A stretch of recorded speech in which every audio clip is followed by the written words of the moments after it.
conservation area. It is in close proximity to Royal Jackson Park, which you can see to the west on the plan on the screen. Tunstall Court is not a listed building, but it is considered to be locally significant. The previous access to the property was from the parade, which was via two lodge houses to the south of the site, and these are both Grade 2 buildings in separate ownership. The application proposes 14 dwellings on the site with the complete demolition of Tunstall Court. The 14 dwellings will be accessed via two accesses, the main access being from Hartlepool Avenue, which is shown on the west of the site in the middle, and then there's three properties that propose to be accessed from the parade to the south of the site. In terms of publicity of the application, we've had 5 letters of no objection, 7 letters of support, 6 letters of comment and 9 letters of objection, and members have seen these letters in the background papers that have been provided in the members' room, and they're also available on the internet. The objections raised include traffic, increase in traffic, access, concerns regarding deliberate neglect of the property, and concerns that the proposal doesn't relate to the National Planning Policy Framework, and there's concerns about loss of trees and loss of heritage. These are all preceded in the report in front of members. We've had 7 letters of support, which include the cost of regeneration was astronomical, and the place will continue on its downward spiral to the detriment of those living in the area. Tunstall Court is now in a serious state of dilapidation and a major health and safety hazard. Again, these are outlined in the report for members. 6 letters of comment include the following comments: lack of detail, the style of housing lacks sympathy both for the historic value of Tunstall Court and the conservation area. The removal of Tunstall Court will have a profound effect on the conservation area, etc. Again, these are in the report.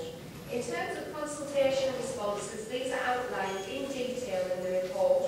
The ones to note, in particular, from the historic conservation groups, for instance, the Historic Hartlepool Civic Society, the Victorian Society, English Heritage, and your own Conservation Officer.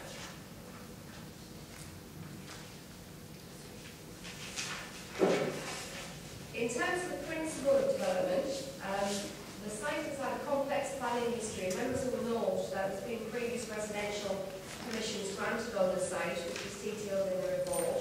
The most notable was the 2010 approval, which allowed the substantial demolition of Tunstall Court. Essentially, it retained the fascia. The remainder behind was to be developed into essentially dwellings for people, so the fascia was the only part of the court to remain, and there were proposals for 12 detached dwellings within the grounds of Tunstall Court. As such, we consider that the principle of residential on the site is acceptable. So we turn now to the material planning considerations. In terms of amenity, the relationships between the properties on the site and the surrounding properties is considered acceptable, and we don't believe that there will be a significant issue in terms of overlooking privacy, etc. The court has been subject to substantial crime and antisocial behaviour events over the past few years. These are detailed in the report. Cleveland Fire Brigade have been contacted and actually provided incidents logs to give members a flavour of what types of incidents that the court has been succumbed to. I do believe that there was an additional fire at the site back into May as well in relation to this. Attempts have been made on a number of occasions to secure the site. The windows have been bricked up, which has been a approach by the applicant and our enforcement officer. But unfortunately, we have had people breaking into it, removing the bricks and getting into the site. We do believe that the proposed development, notwithstanding the issues in terms of conservation, would reduce the level of crime and antisocial behaviour and arson attacks on the site, and we do believe it would be a benefit to the surrounding area. In terms of visual amenity, we do believe that the proposal, the dwellings, are in keeping with the area, and they are shown within the actual PowerPoint presentation in front of members. We'll give a few of the types of dwellings which take features and characters from Tunstall Court and the surrounding area, quite individual designed properties. The approach taken by the applicant has been, instead of having one mass of Tunstall Court on the vista in from Park Avenue, they're proposing to put two handed identical dwellings, which can be seen on page 4 of the PowerPoint presentation, in the area of Tunstall Court, which would actually look as though it would have a mass of Tunstall Court. It is acknowledged by officers that from an officer level we would prefer to see a singular dwelling, a singular building on that site, perhaps with a number of dwellings within that to account for the scale and mass of Tunstall Court itself. However, the proposal is as in front of the members. The dwellings are to be proposed to be centred around a formal garden, which you can see on page 4 of the PowerPoint presentation. It's a circular garden, and we are proposing to put in within that circular area as a vista into the site. That's in the proposed conditions, which we'll go on to them in a little bit. In terms of the heritage asset of the site, it is a heritage asset. It's of global significance. It's within the conservation area. It's adjacent to listed buildings, and therefore great weight should be given to the heritage assets and conserving them. And this is detailed in the report quite in depth.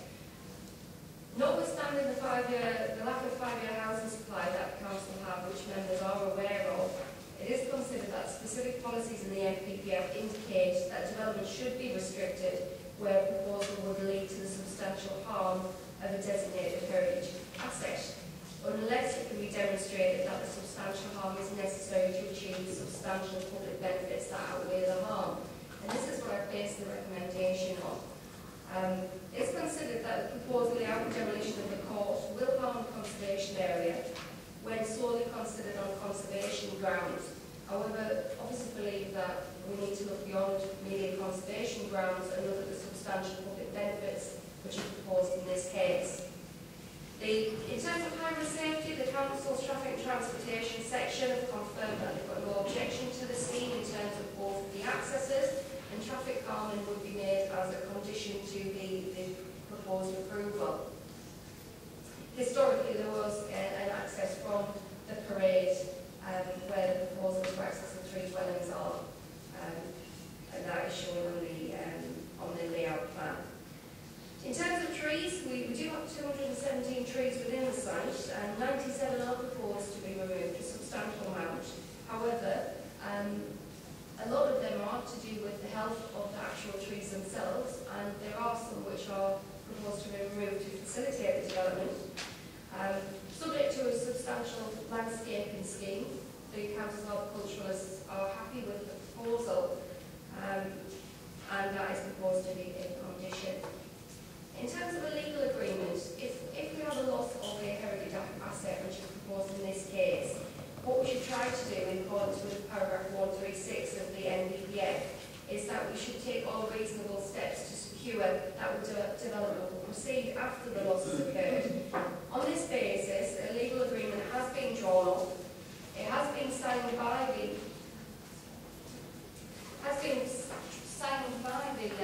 applicant, and they are seeking agreement with the bank, Lloyds Bank, essentially to agree it also. Essentially, what's being proposed is that demolition of Tunstall Court would happen within 1 month from the date of demolition. Within 1 month from the commencement of that demolition, the demolition will be complete.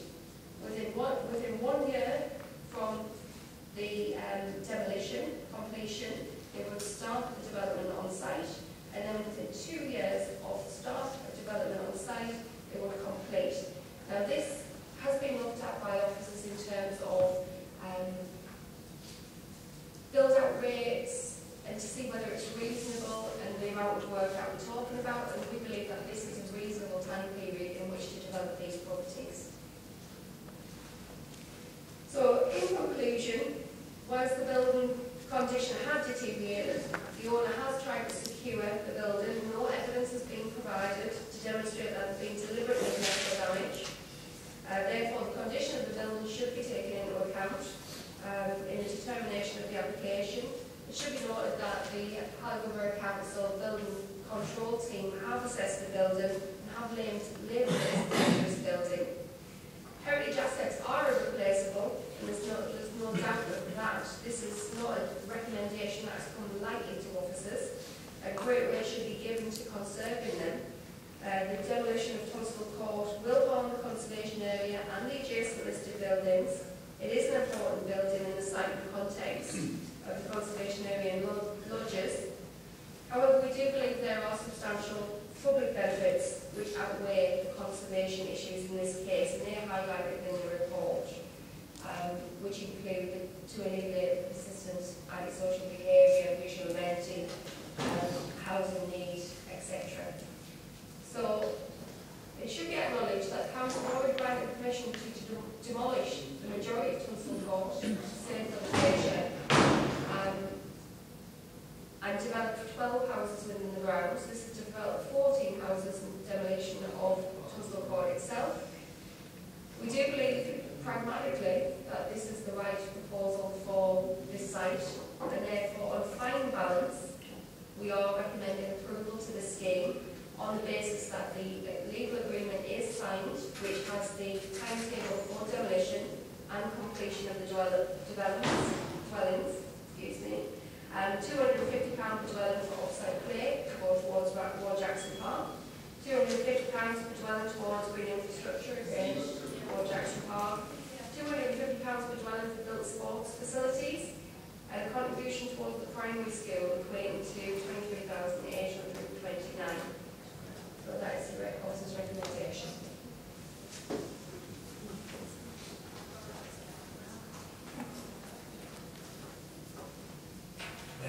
Any questions? Councillor Thanks very much. 1.5, it mentions that Tunstall Court is considered to be of little significance and therefore an undesignated heritage asset within the Park Conservation Area. Are there any actual designated heritage assets within that area? Could you please tell me what they are? Yes, there are designated heritage assets in the area, such as the two lodge houses which are on the south of the site. Two very small lodge houses, gateway to listed building. A heritage asset is also the conservation area. That is a heritage asset. And more Jackson Park, sorry. Okay. Councillor James. Thank you, Chairman. Now, before I raise the two questions, I want to ask specifically on this report. Just ask for some guidance, really, because we did also make a significant input about this fire authority's input to this meeting. And just to place on public record, whilst I have not yet attended the meeting, I am a new member of the fire authority for this municipal year. So I just want to place that on record. But the question I want to ask around Chris's input is, you mentioned about traffic calming, Chris. Do we actually have any outline as to what that may be or how substantial it could be as yet? And you also said that it's likely to be within a year between clearance and start of the development. Is there an explanation as to why there's a year? Yes, in relation to traffic calming, there's no detailed scheme as yet drawn up. However, the previous approvals looked at a table development for the access on Park Avenue, but this is subject to, obviously, the highways team looking at it with the agent to see what would be proposed. Obviously, the previous schemes, you'll appreciate, had more dwellings on them. So we have to look at proportionality in terms of what would be required in this instance, but we don't have the details yet. In terms of the, sorry, what was the? Timescale. Yes. Timescale. The reason it's a year between, obviously you've got infrastructure to put in, but we also sort of have something on site called Japanese knotweed, which takes a while to actually eradicate. Now, the developers have actually been working on that for the last 3 years, and we look as though maybe we have one more season in which to eradicate the remainder of the Japanese knotweed. So one of the conditions that we actually propose to put on that is a plan for the treatment of Japanese knotweed prior to demolition. We've already had discussions with the applicant on that, and we believe that the Japanese knotweed is not within an area that would be disturbed during the demolition, so we're okay with that. But it would be a phased programme, so the second phase would be prior to construction of the dwellings. Now that might take a little bit longer than a month following the commencement of the demolition, so that's the reason why there are some technical matters that need to be resolved, and obviously putting the infrastructure on site. Yeah, can I just come back, Jen? Yes, sir. Right, I'm quite content with the explanation about the year. But on the traffic calming, as we don't yet have an outline, would we be able to condition the fact that we will expect traffic calming to result in, as a bare minimum, 20 miles an hour within the development? Because that's in keeping with other developments that we've agreed previously. Peter, would you like to comment on that, please?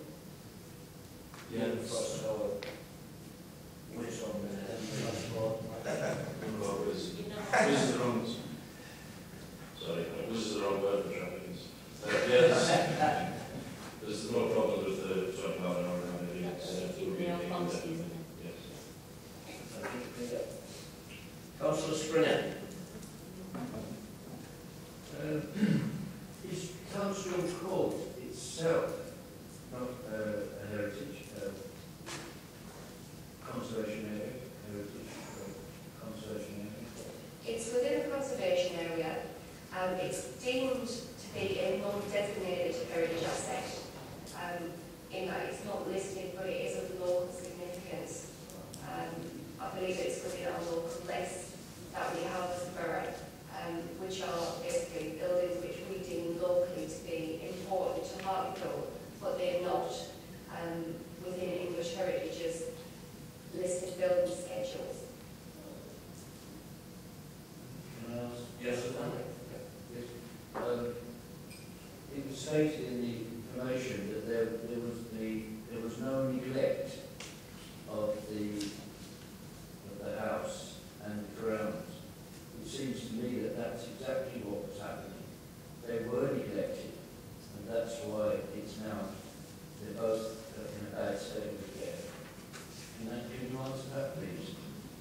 There's no evidence of deliberate neglect or damage to the property. And when I say that, I mean, for instance, there's no evidence that the site has been encouraged to bring people on and, for instance, an arson attack has happened on behest of the applicant developer. The site has been open, or there has been a number of attempts to actually secure that site in terms of working up the windows. But every time that the council has worked with the applicant on that to break the windows out up or put in measures to secure the building, they've been taken out and people have just gotten in. And I know there's been a site called 28 Days Later, where essentially people go onto derelict properties and structures and think it's good to actually take photographs of these neglected, obviously not deliberately, but neglected buildings. And that's the reason why I say it's deliberate neglect. It's not deliberate neglect. Yeah. And it is not, normally when you have a property that you want to be secured, you have a garden fence, you have security firms involved, checking the sites every day or so. This didn't seem to be happening there. It was all open. In terms of planning, we can't force that to happen in terms of security.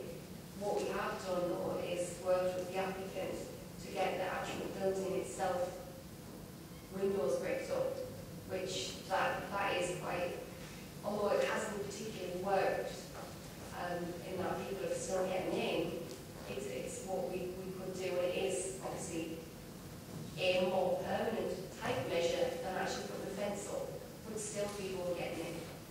Thank you. Councillor Ailey. Thank you, Chair. Chris, partially, I was going to, Marjorie's already asked about the timetable, and Chris raised the subject of Japanese knotweed. There's one thing I know something about, it's Japanese knotweed. I've spent 35 years trying to eradicate it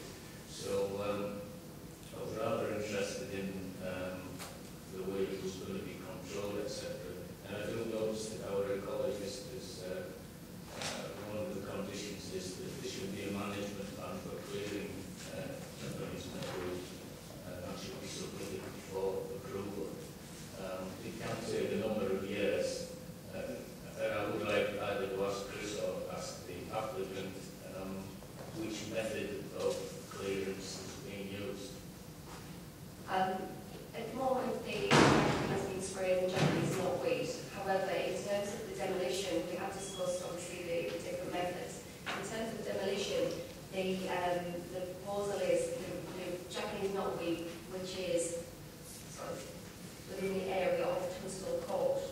Obviously, there's different areas of the Japanese knotweed, would be removed, put on a sheet, and then it would be taken off the site at an appropriate time.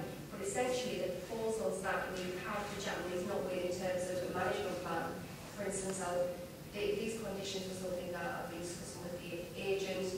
We only just finalised them yesterday, but these are the conditions that we do actually propose. Prior to commencement of development, including demolition, a plan shall be submitted for approval showing the areas of Japanese knotweed present. I do know that Tony Dixon went out to meet with the applicant last Friday and actually look at the areas on site as well as obviously one of the plans, so he is very familiar with where the areas are. A management plan shall be provided in 2 phases. Phase 1, if the local plan authority considers that Japanese knotweed is to be effected during demolition works, the management plan for treatment, remediation, including removal, containment, or otherwise rendering harmless of the affected Japanese knotweed shall be submitted to and approved by the local plan authority. Phase 2, which is similar, a management plan for dealing with Japanese knotweed for the treatment and remediation, including removal, before the commencement of development, and that essentially is the after demolition. So we have got 2 phases. The reason we face these conditions, so we've done the same with the agricultural plan as well, face them in this way, is because we don't want to stifle development. We want to try, we know that summer holidays are coming up for the children in the area. We want to try and get the site as secure as possible. So essentially we want to make sure that demolition happens sooner rather than later. And that's why we face the conditions in such a way. Can I just come back to having heard that, thank you very much. I was slightly involved in the London Olympic site, which the total bill for 10 acres was £70 million plus. And I just wonder whether these costs have been built into. Just say that's not relevant. Okay, thank you. Can I just, to finish off and ask Chris, the recommendation is minor to approve subject to the final weighing of conditions. There are a number of conditions from traffic and transport, from Northumbrian Water, from the our Hartlepool people, and the ecologists. And can I ask that specifically on those, whether all of those recommendations will be conditioned, and also the situation with the trees, with 97 of 217 being felled. It's not long ago since we had a seminar on trees in the town, where the coverage in Hartlepool is something like 2.8%, and the national coverage is 8.2%, and we were asked to ensure that more trees were planted. Can I ask what safeguards are being taken that no unnecessary trees are felled? In terms of the conditions, yes, all of the recommendations are within the conditions, our conditions, so I've been through them with fine-tooth comb. There's 21 conditions proposed for the site. In terms of trees, it may not be that we have more trees planted on site than is taken out. And the reason for that is, I do recall back in 2005 when we were looking at this site for a different proposal, there was a lot of trees on the site that are actually stifling the remaining trees, the healthy trees on the site, so there was a lot to be taken out then. So it may not be that we get more trees on the site than we take out. However, there will be a quality landscaping scheme appropriate to ensure that the trees are visually beneficial and also healthy and appropriate for the location. Yeah. Thank you. Councillor Lilly? Question, Mr. Chairman. If I've read it right, in the sheriff you said that the actual building itself is structurally sound. Now, we know we said it's in a dangerous situation. That's, any building can be dangerous given the circumstances. On the basic fact of structural standards, does HPC agree with the insurers that the building in itself is structurally sound, not in danger of immediate collapse or? In terms of structurally sound, there has been a structural report being submitted by the applicant. It is limited, I will say that. There is a criteria in the NPPF talking about if there's a loss of heritage assets, then there should be, the nature of the heritage asset prevents all reasonable use of the site, there's no viable use, there's a number of things. We haven't actually went down that route, we went down a route of substantial public benefits. In terms of substantial, the structural condition of the building control team have been out, they do deem that it's dangerous, but they haven't been into the building because they believe it is dangerous and they won't go into the building and it's obviously a public site. So we have not been into the building recently. I have been in a few times before, but we have not been in recently to determine whether or not that building is structurally sound or not. So I couldn't answer that. So we can assume either way. You could. Okay. Councillor Roger. There's just picking up on a question from Councillor Ainsley about the trees and potentially the loss of some trees or not gaining any trees on this site, or as I say, having a significant loss. The question is, could a condition be put in place that the applicant report of the tree plan in the area or within the borough of Hartlepool, because it is a concern that we have a low number of trees in Hartlepool, and I think that would be maybe the solution, that if we are losing trees, then established trees are put into other areas of the town. In terms of trees, one of the contributions that we do ask for is green infrastructure, which would relate to, for instance, tree planting within the area. We have secured a contribution of £250 per dwelling, which is our standard charge, for developments such as this. So we have secured £3,500 towards tree planting within the immediate area of Jackson Park. So yes, that is secured already. And can I just come back, how does that compare to the tree lot overall? Trees that are expensive to get certain trees. How does that compare in assessment to what is being removed and what is being put in place? We don't know at this stage. We wouldn't know at this stage. We don't know how much the trees will cost, what size they were. It depends on the size of the trees, depends on what type of tree they are, so we don't know that at this stage. Like I say, it may not be that we get more trees than we actually take out with the green infrastructure, and obviously the landscape plan proposed for that site itself. So there will be additional trees put onto the site as well as taken away, but it may not be as many trees as taken out. It may not be 97 trees. We can't say for definite. I don't want to give false promises. But we believe, in terms of contribution, 250, that's the contribution that we viability checked and assessed it against all different types of schemes, and that's the rate that we do push into agreements such as this. So it's comparable in that respect.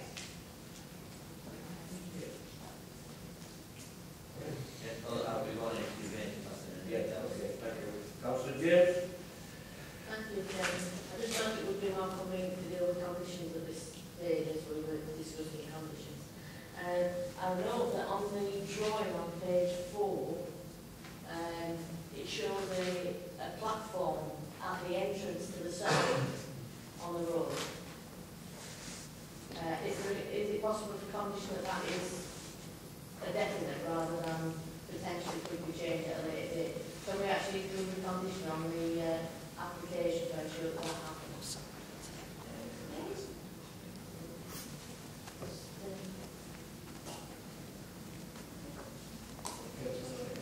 I'm just asking the officer if it's possible to condition the platform. Yes. Any Well, they can suggest that we do condition it. further questions? the upset? No? Thank you. Right, we do have a representative actually who is in favour of this application who wants to speak. We do have representation from the applicant who are here. If you want to ask them any questions, you want to do a presentation. So is there any questions you want to ask of the applicant's representative before we go to you again? No? Okay, thank you. So, Mr. David Johnson. Thank you, Chair. You can speak on behalf of local residents. Right, just before you start, the procedure is that you have about 4 minutes and you wish to put forward whatever you wish to say. So I will adhere strictly to the 4 minutes, so please be aware. Tunstall Court is now in a serious state of dilapidation and a major health and safety hazard, as has been evidenced by a structural engineer's report. It has proved impossible for the owner to properly secure the building. Even breaking up the windows and installing security shutters does not stop people getting in. Over the last decade, the building has been systemically targeted by thieves, vandalised beyond recognition, subjected to numerous obscene attacks, and used for children's playgrounds. The room that now remains is so unsafe that police have been instructed, thereby impacting on their ability to manage crime in the area. Anyone going near the building is liable to be hit by falling masonry roof panels. Council strongly controls that declared the building defective and dangerous and dangerous for building out. Despite this, the building remains a magnitude of teenagers in particular. The site is easily accessible. We've witnessed children climbing over and sliding down the rooftops many times. The noises made by the wanton vandalism of the interior can only be described as haunting, particularly in the middle of the night. It is a miracle that nobody has been killed or seriously injured in this building. It needs to be closed and decidedly forthwith before there is a serious accident or another major fire incident that could necessitate the evacuation of surrounding residents. We have called the police and fire services out of the building many times, and this major drawback of resources needs to stop. This is all evidence in the report before you. 30 fires in the last 5 years, 11 last year. We witnessed children running away from the fire and arrival of emergency services in March. The disturbance and the worry attributable to this ongoing nuisance have a major impact on the amenities of local residents. We've had the bill for this for 10 years. The police neighbourhood ward officers confirm this plight continues on a daily basis. Given previous planning history over the last 10 years and the current building condition, it's clearly not possible for the market to deliver a development solution to this site that retains part of the building for the facade. There's been 3 planning approvals on the site, none of which have been implemented because they're not economically viable. The planning conditions on the site clearly decline to market deliverability. If this application is refused, there is no other viable solution that will resolve the building's future. We believe it will be left to decline further with no other salvation and continue blight and conservation efforts. What now remains is no merit whatsoever, and as evidence within the engineer's report, the building is now declining beyond economic return. If the council wants to save this building, using flexible conservation plan policy, will not do so, as the market will not deliver what is inspired. So the need for significant grant resources that are simply not available. The loss of the building, while significant, is a sacrifice that now needs to be made. The developer has been commended for the design approach, which mirrors the same architectural features that the mansion used to have. The new houses on the site are at least equivalent architectural merit to the original Tunstall Court building, and obviously far better than the remaining ruins. The overall impact of this development will therefore give this part of the conservation area a much needed uplift that it now needs and benefit the whole town. The mature trees are now the only part of the site that are worthy of conservation. It should be sympathetically and professionally prudently maintained so as to prolong life and enable more natural light. Proposed raised table in Park Avenue is sensible floated and will help enforce the proposed 20-mile-per-hour speed limit, calming speed traffic and improving pedestrian safety and access to Ward Jackson Park. At long last, there is a development proposal on the table that is actually economically viable, deliverable, and meets local housing needs. We implore that the planning committee make the right decision, which is to approve. This should also be conditional on the building being demolished before the school holidays.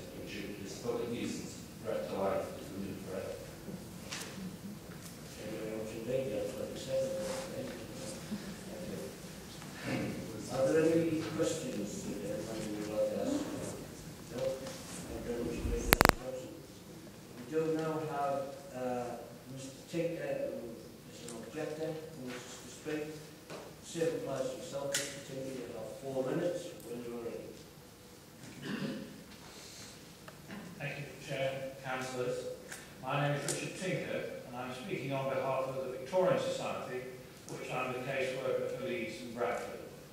I live in Ripon, but I'm no stranger to Hartlepool, as I've represented the Victorian Society on the Council's Conservation Area Advisory Committee for some years. We've visited many parts of the town, including this site, and have been briefed on successive proposals for the house and the garden. The Society is well aware of the historical and local significance of the house and its grounds and its status in the park conservation area.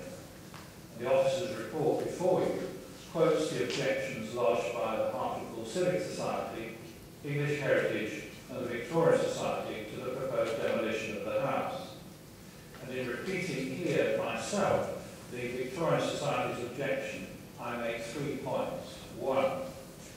We are all too well aware of many historic properties which, for different reasons, appear to have gone beyond economic repair and reuse. We believe, as our press release of March 2014 stated, that, quote, the poor condition of an important building, whether due to neglect or a failure to secure it against vandalism and arson, should not be used as justification for demolition, unquote. As this is exactly the reason given in this application, we reject it as unjustified by the structural survey report of April 2014, which crucially fails to establish that the building could not be at least partially retained or its facade reused. Furthermore, the application fails to demonstrate that so doing would render the scheme unviable, and this was part of English Heritage's objection too. 2. Local frustration with the worsening condition of the house and grounds is well understood, as are the endless calls on the police and fire services. Nor is it really surprising that the Council's building control officer should consider the building dangerous, as he states in page 16 of the report. Supporting documents of the application make several references to the damage which the house has suffered. The owners must have been aware, or been repeatedly made aware, of problems on the site, but in the structural survey report submitted, it stated that, I quote, protection to windows has been removed a long time ago, and the fencing that originally surrounded the building has been dropped, unquote. Surely the owners had a responsibility to have cared more effectively for the building, especially as all 3 applications that come before this committee propose retention and adaptation of the building. The damage has occurred on the owner's watch. 3. The house's twin lodges facing the parade, as we've heard, were designed and built to match the house. They are in private ownership, in good condition, and are listed Grade 2. The most recent application to list the house failed narrowly, reportedly due to the damage that the house has suffered.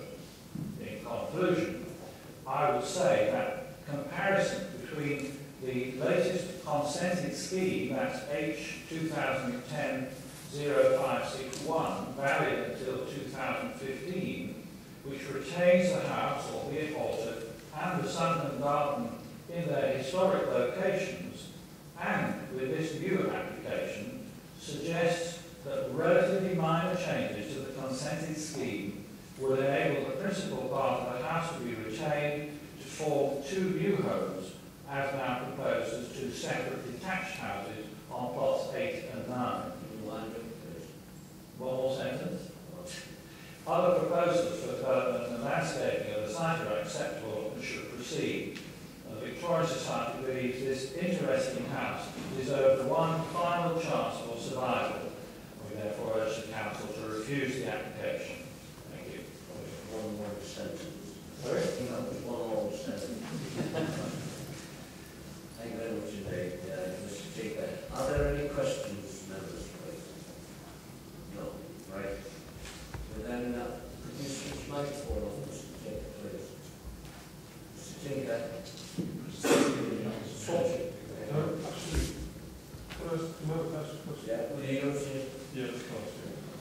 Mr. Tinker, your experience, and I appreciate we're an article and articles very different ways, like written article, like.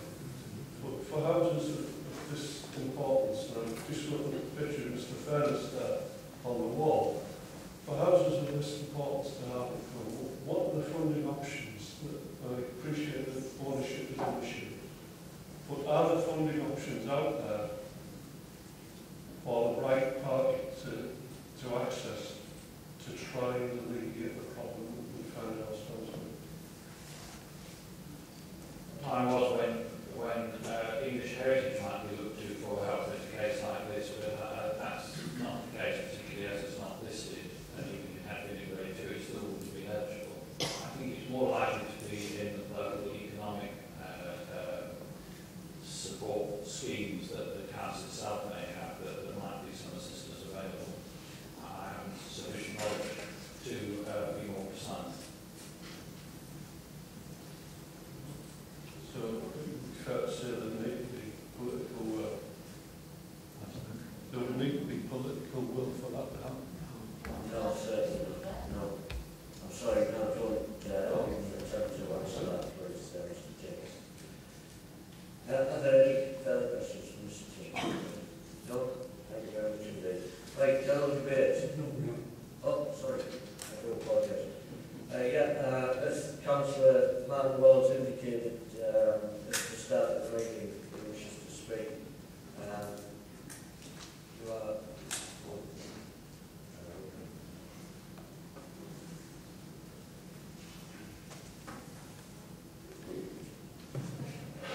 Thank you, Chairman. Thank you, members. Tunstall Court, I think it should go down as a lesson how not to dispose of a local authority site. We disposed of this site many years ago without the necessary conditions. As a result, it's passed from one developer to another, blighting the lives of the residents that I represent. I don't think any elected member became elected with a view of destroying the town's heritage, and I certainly didn't. And I'm not going to go into details as to the merits or the importance of Tunstall Court as a heritage site, only to say that on 2 prior occasions, the governing body that decides on listing have refused to list that property, but have listed the 2 lodge houses.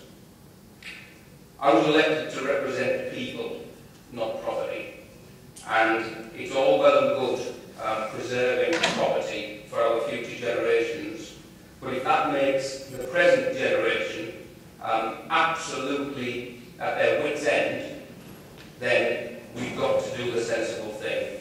I'm not saying that this is the perfect application to be put before members today. I did support the last application, which did retain the facade of the building, and I believe that the developer did spend many months, in fact, probably longer than that, into years, trying to find a buyer. I was disappointed because one of the conditions that I asked to be put on that particular application back in 2010 was that the building, the part to be demolished would be demolished within 3 months. That never happened, and that is a massive disappointment to me, because I think that would have stopped the further deterioration of the property, and it would have also stopped the blight on the lives again of the people that I represent in rural West. I have had a number of people who said to me that they are very unhappy about the building being demolished.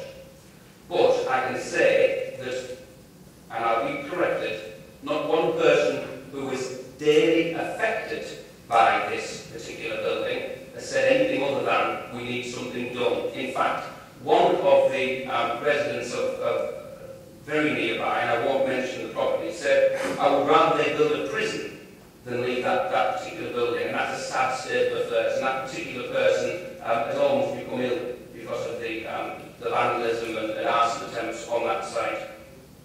What I would ask, if members do are minded to approve this application today, there are a couple of things, and you probably did see me, Chair, having a word with Councillor James, and one of the things I was saying was on the condition, because I know that I couldn't get involved in that, but I was very keen that the raised platform is put in Park Avenue. We've got a serious traffic situation around that area, and regardless of the number of properties that's actually on Tunstall Court itself, do believe that the raised table is a sensible proposition, along with the 20-mile-an-hour zone. I would also go on to say that there are certain elements within the building, the balustrading, etc., which are there now, which would be nice if members asked to be preserved and in some way built into the design of the gardens that are there, so that not all of the property reaches landfill. That would be a great shame, and I do think that we would miss a massive opportunity if we don't use what we can to incorporate in the ornamental gardens, and I do believe that that's possible without going to a massive expense on behalf of the developer. I do take on board what Mr. Tinker said, but I would just point out one thing. You live in Ripon, Mr. Tinker. I represent the people who sat next to me and the people who live near it, and they are blighted by this on a daily basis. Possibly if you live next door, you may have a different opinion of it. Thank you, members. Thank you. General debate. Any comments from the members? None? Thank you. None. Councillor Ainsley? Yes, Chair. I apologise. Thank you, Chair. I said at the start of this meeting that I came with a totally open mind, and I did take advice from our solicitor, and I suppose it could have been described that I had a predisposition towards refusing, in that I had an inclination towards refusing, which I was advised was appropriate and fine. A predisposition to an initial view with a willingness to listen to all material considerations before deciding how to vote. That's the definition of predisposition. I've listened intently to what everybody has said. I do take on board the points that everybody's made. I've come to my conclusion, and when you ask for the vote, I will vote accordingly, unless you want me to tell you now. Thank you.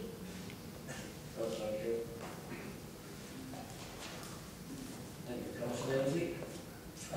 Councillor Libby. Thanks, Mr. Chairman. There's no doubt at all that the state of Tunstall Court is dying, and we shouldn't be where we are. And I think it says a lot about how we as a town value the assets of the people that made our town. As I mentioned before, you can't have fairness looking down on you. So the management issues that's led us to be in this situation, I think we as a local authority need to review, and we're looking to have conservation officers that feel where they feel and understand our heritage. Don't know if we actually understand and appreciate our heritage to the same extent. It's good that English Heritage does. English Heritage clearly sees this as a significant building in Hartlepool. Whether or not it's listed is almost irrelevant. Certainly that people who have an interest in the heritage of this town seem to clearly identify this as a town, as a building with tremendous potential. But it says so much about how this town came to be, about the reality of where we are. I think it would be a significant loss for this town if we saw this knocked down. Demolition does solve the problem. It does save the building from further deterioration. But once it's knocked down, it's knocked down. That's it. It's gone. That history of this town has gone with it. I find it amazing that we value the lodge, the two lodge buildings, and yet we fail to recognise the significance of this building. I would hope, I'd be voting against the recommendation, but I think there needs to be some sort of joint thinking between the local authority, between developers. I know it happens, I know we can be pretty good at talking to developers, but I think we need to set out what we want to keep of value in this town. We're very good at building a 18th century port, you know, which is really just to bring the tourists in. But the things that really matter, we've let go. I remember 1965, early 60s, the big houses that used to be in this town, and the majority have gone. I think this was, as I remember it when it was at German College, was one of the best of the big houses. I just think it's a step too far. I appreciate all the problems with it, but I just think it's a step too far because it really is part of the heritage of this town and how it came to be. So I would hope that members would support the idea of not demolishing this building, but there's a hell of a lot of work to do to try and find a solution to the situation we find ourselves. I don't do that, Mr. Chair. Okay. Councillor Springer. I myself agreeing with so much of what Honourable Member says. I feel this is a thin wedge, maybe a thicker wedge than thin, for developers to get their footing, wait a while, if not many years, watch the destruction of an area, and then say, we're going to save it. Wouldn't it be better? I find myself, as I say, agreeing with Councillor Hartlepool first, that, you know, I'm going to vote against it, but if the only answer is to demolish it, the only hope there is of saving anything, then it may have to go, but the council will think, maybe we can find somewhere, some money from somewhere, as you say, to preserve this heritage. I'm a Londoner, and much of my town was destroyed when I was born. And I would hate to see it destroyed, not by bombs, but by ballot box. Please consider this seriously again. Thank you.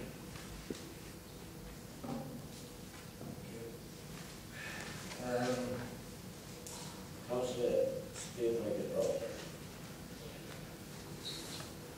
I think this is one of the most difficult decisions I would have had to make from a planning point of view. Looking at the history of the building, my heart's telling me that I need to keep this, but my head is telling me that it's no longer viable. I think it speaks volumes about the history of the building, and I tend to agree with Councillor generally that we do need to have the chance look at how we've got buildings, because there's a lot of buildings, and I know there's a lot of work going on from our local authority, but there's a lot of private buildings. And if you look at a certain building in Church Street, which is just fallen apart, and as I said, it just speaks volumes about the worry around those buildings. But I just think from a safety point of view, we've got to do something about this. As the gentleman said over the other side of the room, it's a miracle somebody hasn't been killed. I remember getting word a couple of weeks ago that there was a fire and there's some damage in that building. And again, the first thing what runs through your mind is, has anybody been killed? Has anybody been trapped in that building?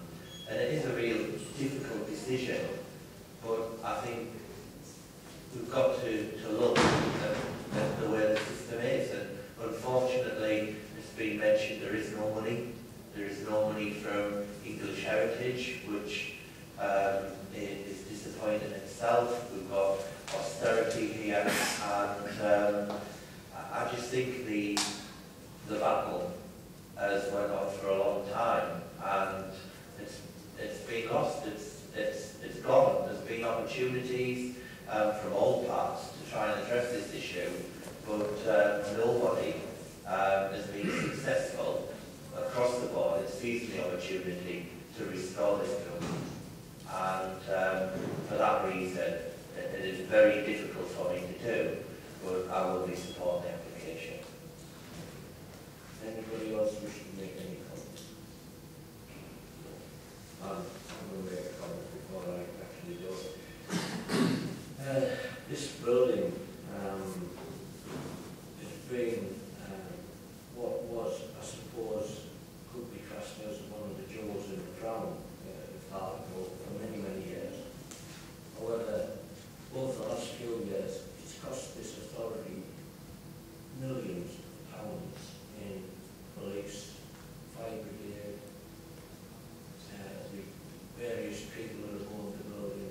ourselves, and it's got to the stage, I'm afraid, where you've got to make that hard decision. Do you keep it? Do you try? Or do you let it go? And I'm afraid that on this particular occasion, I think, and this is only personally, I think we have to let it go. And hope that the detail for this application, which looks quite impressive on paper, is as impressive actually when it's built or when they are built. So I do hope that people, depending on what the decision one way or the other, will obviously take into account what everybody has said, and hopefully we come to the right decision. So on the basis of that, the recommendation is to approve the planning permission, including conservation area consent for demolition, subject to legal agreement, to delegate the final wording of the conditions to the planning services manager, which is Chris. So on the basis of that, the recommendation is to approve. Can I have a show of hands, please, all those in favour?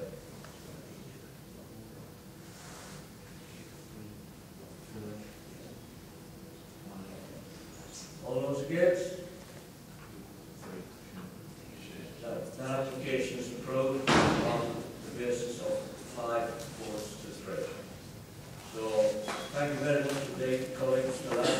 We will take a short break now, so that people who are cameras can